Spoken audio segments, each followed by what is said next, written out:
cancer is the third leading cause of death among Kenyans. The first one is infectious conditions, then there are cardiovascular conditions, then it is cancer. Now, as far as cancer is concerned in women, cancer of the cervix is the second most common cancer after breast cancer in our women in Kenya. However, cancer of the cervix is the leading cause of death in women. Challenges such as stigma, misconceptions about cervical cancer screening, lack of adequate staffing and capacity for screening, inadequate commodities and supplies for screening continue to hamper efforts in scaling up screening for cervical cancer.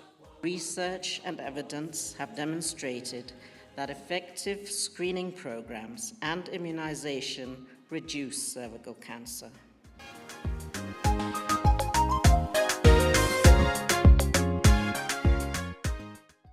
I'm a cervical cancer survivor. I never had someone to talk about it, so I stigmatized myself for around 5 to 6 years. I was a house girl at Kasarani. My boss advised me to go and do the screening. I did the screening and it came out positive. The nurse told me that I have cervical cancer. It was very traumatizing for me. What are the signs and symptoms of cancer of the cervix? Like we tell them that if a woman has this excessive foul-smelling vaginal discharge, that can be a cause, that could be a symptom of cervical cancer. When I started having discharge, I was very lonely because of the things my husband told me. It was very, it wasn't good things. I started the support group to stop stigma in the slum of Kariobangi, and I thank God it is almost 1.5 years now, but it has worked. We started coming together to cry together because cancer journey it is not easy. You need a shoulder to lean on when you are crying.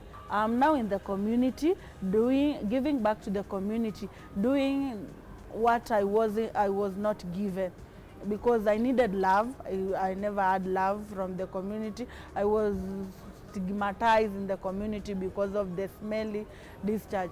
Now I'm ready to hug them, to tell them that you can also overcome. There are various reasons why women do not come early. There are a number of factors. One of the factors is issues of access to care, and that is being addressed by the government through universal health coverage and also through the Beyond Zero initiative. So the issue of access is being addressed that way. There's also the issue of poverty, because a woman might suspect that they have cervical cancer, but they cannot come to the facility. Specifically, we go to communities and screen women and educate them on the benefits of early detection, because cancer can be beaten if discovered early. And in working with the Beyond Zero Medical Safari, we are happy that we are reaching the community at the areas where they need the service the most. We performed free screening, treatment, and advocacy on the importance of women and girls taking steps to lower the risk of this disease. Our work continues to support community education programs, which are key strategies to ensure nationwide prevention and control of cancer. I live in Kariobangi, and I thank God for the Big Four agenda, because health was among the Big Four agenda. The government has in place health facilities at all levels, ranging from dispensaries to big facilities like Mama Lucy Kibaki. So once a woman comes, we are able to take her history and find out whether they have those symptoms. Then after that, we are able to offer services. So what we do here for all women is that you are able to do what we call the cancer screening. Remember, cancer of the cervix takes a long time to become cancer. They are what we call precancerous lesions. So it gives people a long time. So once people come for that screening, we're able to make an early detection of this lesion that might lead to cervical cancer. The National AIDS Control Council did a very, very quick review using our estimates, knowledge of development of annual HIV estimates, to do estimates for non-communicable diseases and focused on cervical cancer. And what we realized is that among people who are HIV positive, you have 3 to 6 times more likelihood of having any of those non-communicable diseases, especially cancers, than among the HIV negative population. We focus on one particular segment, which is the youth. We run a sustainability program called the Young Health Program, and we are looking at the lower segment of our society, because when you look at the incidence rates on NCDs, they're actually on the increase on the lower income strata of our society. The days when diabetes, hypertension, and cancers was a precipice of the affording class are actually gone. We are seeing higher hypertension, heart failure rates, diabetes rates, and cancers among younger people in our slums, unfortunately.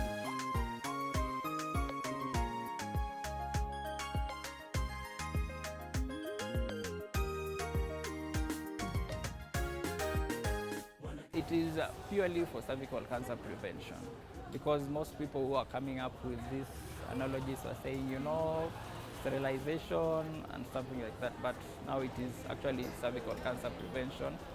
Then the fact that it is being given to 10-year-old girls is very important, and it's for free in all public hospitals, and then it's given in 2 doses. We all support the Ministry of Health. We all support all those partners who are engaged in driving this vaccination forward, so that now we protect our future, the future of our women.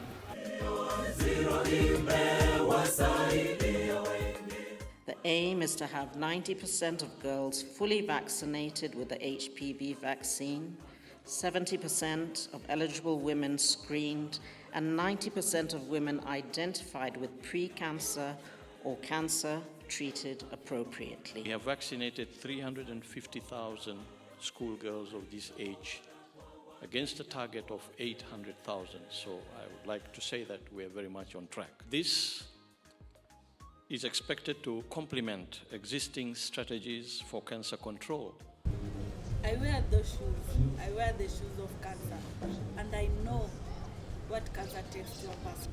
When I heard they are going to launch the HPV vaccine, I really wanted my daughter to be the first one, and I'm glad it happened, because I never wanted my daughter to come to me in the next 20-25 years telling me, "Mommy, why didn't you protect me?" And yet you had a chance to protect me.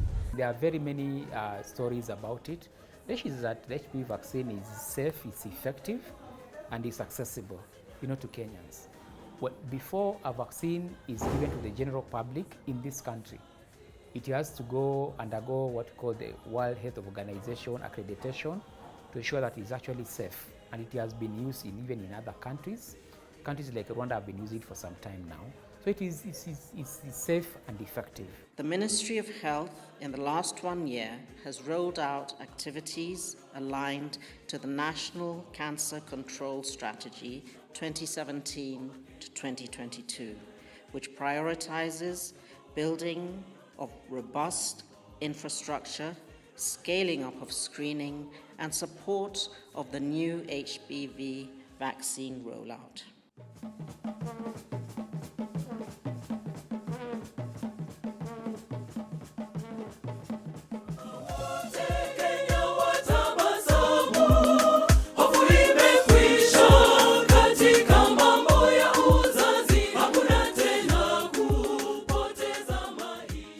Ni ugonjwa ya siri ambayo hakuna mtu unaweza mwambia. Unajua hiyo mambo ukiongea kwa marafiki, saa zingine anaweza kukucheka. Nikitoka kwa nyumba niliambia Mungu, acha huu mwaka ikawe ndio mwaka wangu wa kupona. The most important cause in our setting usually is an obstetric fistula. Basically what that means is that it's birth related. Maybe they had what we call obstructed labor, and because of that the tissues next to the uterus, that is the bladder, were injured, and of course they gave way. So there is a communication between the bladder and the birth canal. So they are not able to contain their urine. There are some that we have seen it's because of cancer, and some of these women did not actually know that they probably have cancer. There are also other causes of rectovaginal fistula. We have also seen some of the patients is because of sexual assault, and this again ranges all the age groups. It could be the young, it could be a young girl, it could be an adult, a lady. So we have seen all those categories. Hii shida ilinipata kitambo tangu 1995. Nilikuwa na mimba, nilipata mimba. Alafu ilipofika miezi 6 ikaleta shida. Nikaenda hospitalini. Kufika huko kwetu ni mbali na hospitali. Kufika huko ikawa mtoto tumbo imefura na mtoto amefia ndani. Nilipofikishwa hospitalini Kitui, nilipelekwa kwa hospitalini kwa labor ward, lakini haikuwezekana. Walitumia njia ya kutoa mtoto, kuna mashine walitumia kupress ndio sasa mtoto atoke. Wakapress sasa, after mtoto kutoka, hiyo shida ilianza hapo na nikakaa nayo kwa muda mrefu nikitafuta daktari. Nikakuja nikapata PCA Kikuyu. Kupata PCA Kikuyu walinitibu lakini haikupona. Ikakontinue. So kazi yangu akaniambia madaktari wa hii ugonjwa ni wachache. Utasubiri tutafute pole pole. Nilikaa nayo lakini ilikuwa stress mpaka 2010. Niko na Karamoja. Niko na 27 years.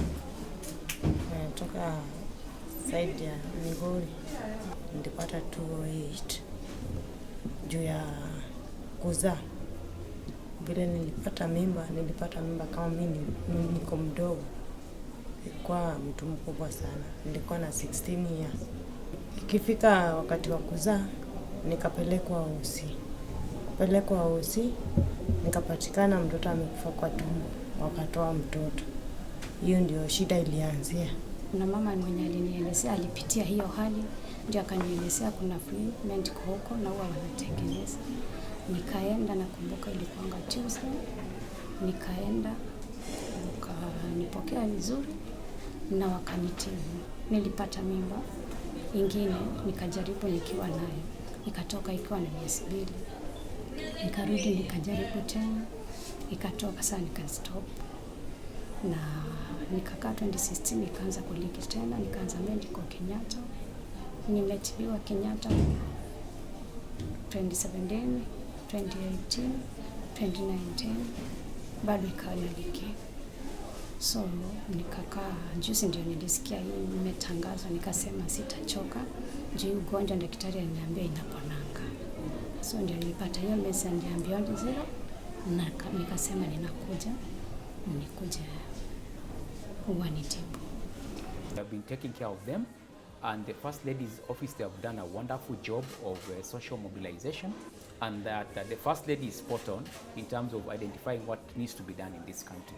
So we are very grateful for that. The ones that we have seen ranging from the age group of 5 years with an issue of stool or urine incontinence to even 80-year-olds.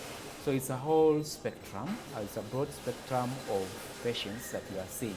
We have come to Nairobi this time round and we are surprised because many times we go outside into the counties or into the far-flung hospitals and we get cases and we don't think we will get numbers here. We are overwhelmed. So that already tells you that there's more work than we actually know, and we've gotten a lot of women from Nairobi. Hakuna mtu yoyote alikuwa anajua.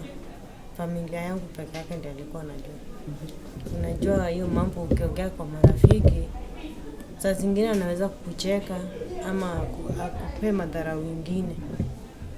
Sasa inafaa unyamaze nayo, ili mzazi wako ajue kitu inafanyika kwako. Juu yeye ndiye anaweza kusaidia.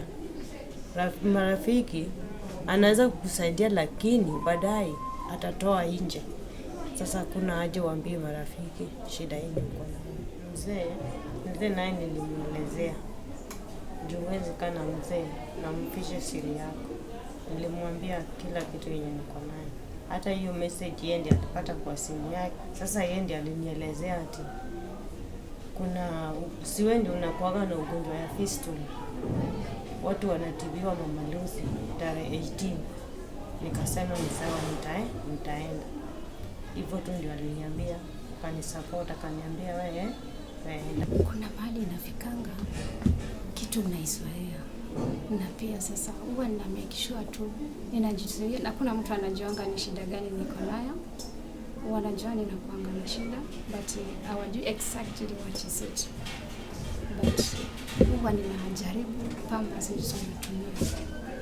Na sometimes pampers unajua inachoma mtu si kama mtoto. Kwanza saa hii njoo ipo wapi? Natumia tissue, at least ufanye suruali na tissue kama sio mingi sana. Mchana inakubidi usikunywe maji sana. Usikule matunda. Na unajua hizo vitu ni za muhimu. But unajinyima. Kama uko na hiyo fistula, ni stress yani. Huwezi kaa karibu na wenzako. Ukikaa karibu na wenzako, ila yani kukaa unaweza kukaa. Sasa kusimama ndio ngumu. Utasimama ujiangalie. Ama nimeshushu kwa nguo. Sasa hivyo ndio ilikuwa. Sasa unajua huwezi kaa na watu karibu. Sasa inabidi saa zingine unatumia always, saa zingine unatumia pampers. Juu pampers unajua ina nini makojo. Lakini always ni kidogo sana. Sasa pampers ni inakuwa mzuri. Sasa sana nilikuwa natumia pampers nikienda mbali. Na kama niko kwa nyumba natumia tu always. Juu hiyo niko kwa nyumba naweza kimbia kwa choo nirudi kwa nyumba. Kitu ya kwanza ni kuchukua, ni kuelewa mtu kama amekuelezea, na mtu anjifeel usikue yani unajichukia uone ni kama wewe ndiye uliumbiwa hii ikue yako. Hii kitu ya kwanza ni mgonjwa inapona. Sio kama ukimwi. Although unaogopa unaona haya kusema, but ni ugonjwa inapona. Usijichukue kama watu wale wengine. Juu hata mimi nikiwa kazini sionangi kama niko mgonjwa, unless sometimes ninapatangwa na baridi, lakini naonanga tu niko sawa. Huwa ninajuanga siku moja nitapona. And what we are actually doing through the courtesy of the office of the First Lady is kurejesha heshima kwa wanawake. What we are calling restoring dignity. Mothers who, especially from hard to reach areas, whereby health facilities are not close to the communities, sometimes they take long to reach those facilities when they're delivering. So after delivery, those are the culmination of the obstructed labor. Fistula, what is the prevalence? If you take 100 live births, in 100 live births, out of them 3 to 4 will be patients who get obstructive fistula. So this one is it's a major problem in the Republic of Kenya, and I thank the office of the First Lady of doing this intervention of restoring dignity to those mothers. Most of the time they are stigmatized, they are shunned away from the community because of what they have, because wherever they are sometimes there is the bad odor that comes out of urine or of stool. So we as Amalusi Kibaki Hospital and Nairobi County Health at large, we are proud to be associated as part of Beyond Zero Medical Safari for restoration of dignity to these mothers. Because surgery is just one part of the management, it's not 100%. I will operate. She needs to drink a lot of fluids if it is a vesicovaginal fistula, because she should not get infection in the urine. So yes, post-op, very important, post-operative. The nursing care in the ward, her own perineal care so that she keeps clean, drinking plenty of water, having a good diet so that the body also is able to generate its own, healing properties. Fistula care starts from before surgery. And the same care continues, of course, after surgery and even when they go back home. With the perineal care, we ensure that when they have been repaired, the site of repair is clean, and they do Kegels exercises to ensure that the pelvic floor muscles are strengthened and they are tight again. We advise them on continuous taking care of water, perineal hygiene, abstinence from sexual intercourse, because we want them to heal. So we give it time to heal. And of course, they continue with they come back for the clinic and for the review how they're healing before we remove the catheter. Fistulas are repairable. After that, they'll still be capable of having pregnancy and delivering very well. Although there'll be some instructions here and there, but I can assure you, fistula is repairable and the mother will still get nice, lovely babies.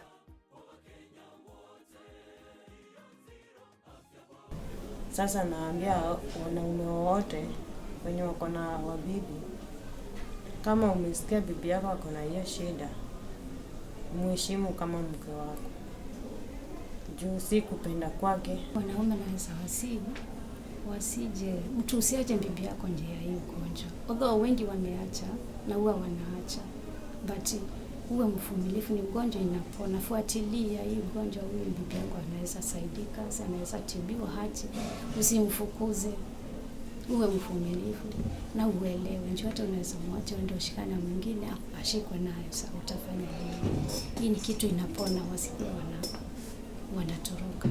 Mimi ni mama ambaye niko FISTULA survivor.